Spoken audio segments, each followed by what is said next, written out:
Meu nome é André Peixoto, eu sou advogado e hoje a gente vai falar sobre um tema muito importante para você que é dono de bar, de restaurante, de buffet, de lanchonete e similares, que é sobre o tema da gorjeta. A gorjeta ela foi recentemente regulamentada pela Lei 3.419/2017 e entrou em vigor agora no dia 14 de maio.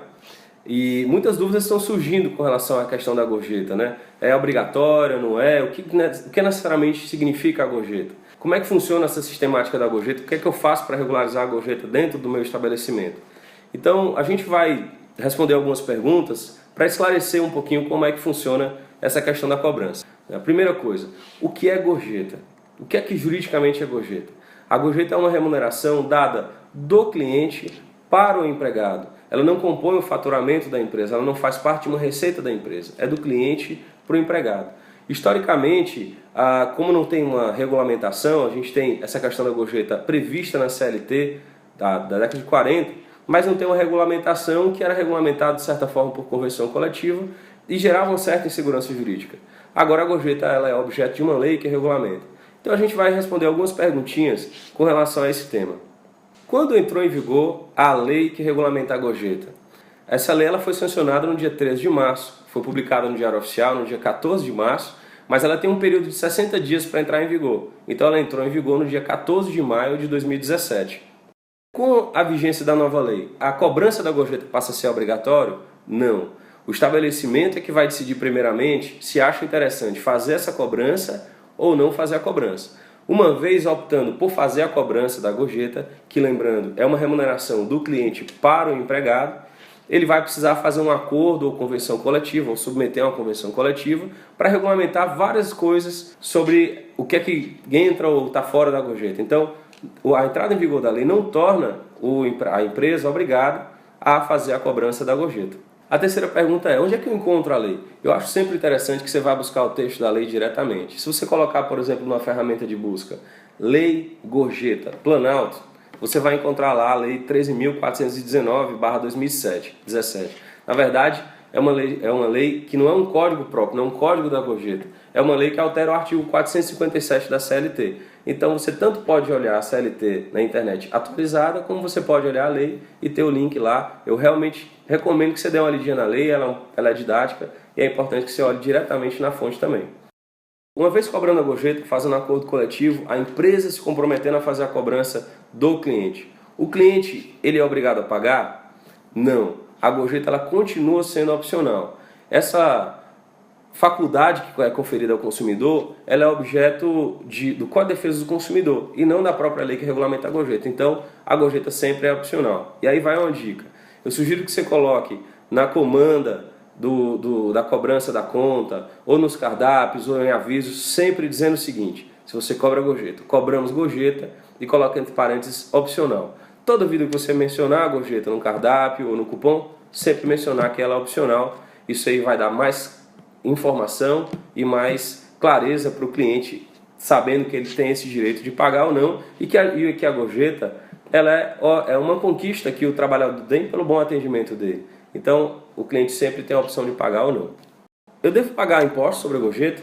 Essa questão ainda é controversa, mas a própria lei ela fala que a gorjeta ela é uma receita do trabalhador. Ela é uma remuneração do trabalhador. Então, ela não deve compor o faturamento da empresa, uma receita própria da empresa. Não é que a gorjeta é paga para a empresa, entra no caixa da empresa e ela faz um repasse. Isso aí é outra coisa, isso é comissão. A gorjeta é do cliente direto para o empregado. O que é que a empresa faz? Aquela que se propõe a fazer a cobrança, ela faz a intermediação, ela faz a arrecadação e o rateio de acordo com o que a convenção coletiva feita com os trabalhadores estabeleceu. Então, a minha posição é que a gorjeta não deve integrar a base de receita da empresa, você não deve contabilizar como receita da empresa, pois assim não é. E não sendo também, você não deve pagar imposto sobre essa gorjeta, que não é receita própria. Qual a diferença entre a gorjeta cobrada e a gorjeta espontânea? A gorjeta cobrada é aquela na qual o estabelecimento, a empresa, o empregador, se propõe a fazer a cobrança para o cliente. Onde que é feita essa cobrança? Ele faz a cobrança no cardápio, ele faz a cobrança na nota de consumo, na comanda do cliente, e aí ele vai fazer, colocando lá, cobramos gorjeta, é importante que você coloque qual é o percentual, cobramos gorjeta de 10%, opcional. Então ela se propõe a fazer a cobrança. Uma vez se propondo a fazer a cobrança, ela vai ter que fazer um acordo coletivo, conforme determinado em lei. Nesse acordo coletivo ela vai estabelecer uma série de questões pontuais daquela casa, daquele ajuste com os empregados. Então ela faz a arrecadação daquele valor da gorjeta e faz o rateio entre os empregados. Essa é a gorjeta cobrada. E o que é a gorjeta espontânea? A gorjeta espontânea é aquela na qual o empregador não se propôs a fazer cobrança nenhuma. É uma gorjeta que veio espontaneamente do cliente para o trabalhador. Ele, de repente, entendeu que o atendimento foi bom e que o garçom merece receber uma remuneração extra, então ele vai lá e faz a entrega daquela gorjeta no percentual que ele quiser, no valor que ele quiser para o cliente. Agora, existe uma diferença aí com relação à questão dos encargos. Tanto a gorjeta cobrada como a gorjeta espontânea, elas precisam entrar lá na remuneração, vai lá no contra-cheque do trabalhador, do empregado. Elas precisam estar colocadas lá. A gorjeta cobrada, a empresa tem uma facilidade. Como ela faz a arrecadação e o rateio, ela sabe quanto é que foi, ela faz os lançamentos no contra-cheque. Agora, a espontânea, ela precisa necessariamente ser comunicada do trabalhador para o empregador para que possa ser contabilizado, sob pena de, se a empresa não tomar conhecimento daquela gorjeta espontânea que foi oferida, ela não tem condição de colocar o que ela não sabe. Isso, inclusive, está previsto na Convenção Coletiva de Trabalho do setor de bares e restaurantes aqui no estado do Ceará, em que o empregado ele precisa apresentar para o empregador aquele valor da gorjeta, e aí ele vai fazer a conferência e vai lançar isso no contra-cheque. É possível ratear a gorjeta com outros funcionários além do garçom? A resposta é sim. A gorjeta ela pode ser distribuída com qualquer outro empregado. Então, a gente tem estabelecimentos que querem dar algum tipo de remuneração também, a partir da gorjeta, para a cozinha, para o pessoal da recepção, para o pessoal do salão, garçons, cominhos. Então, fica uma opção da empresa. Ela vai ajustar com os funcionários o que é que eles entendem melhor. Mas é possível você fazer um rateio com quem os empregados decidir. A questão da gorjeta também é uma coisa que a empresa vai direcionar para quem vai. Ela vai direcionar e vai fazer o acordo. Agora, para fazer esse rateio com outros trabalhadores e também para fazer a cobrança da gorjeta de um modo geral, ela precisa necessariamente ter o acordo coletivo. O que é o acordo coletivo? É um acordo que é feito do empregador com os seus empregados e ele vale apenas para aquele estabelecimento, né? E pode ser assistido pelos respectivos sindicatos. O sindicato patronal assistindo ao empregador e o sindicato laboral assistindo aos empregados. Mas aquele acordo coletivo ele funciona para aquele estabelecimento. E a convenção coletiva? Já a convenção coletiva ela é feita entre dois sindicatos, o sindicato patronal e o sindicato laboral, o sindicato dos trabalhadores. E aí ele faz uma convenção que vale para toda a sua base territorial. Quando a gente fala do acordo coletivo, a gente está falando daquele do estabelecimento. E aí ele vai disciplinar a forma da cobrança da gorjeta e o rateio dessa gorjeta, não só com o garçom, mas eventualmente com outros funcionários. Aí fica a critério se vai ser só para garçom, com os outros e para quem vai ser. E se a empresa desistir de cobrar a gorjeta? A empresa ela passa a cobrar a gorjeta, ela faz o acordo coletivo, ela faz todo o rateio e tem todo o disciplinamento da gorjeta. Mas em algum momento ela acha que não é mais interessante fazer essa cobrança, quer mudar a remuneração.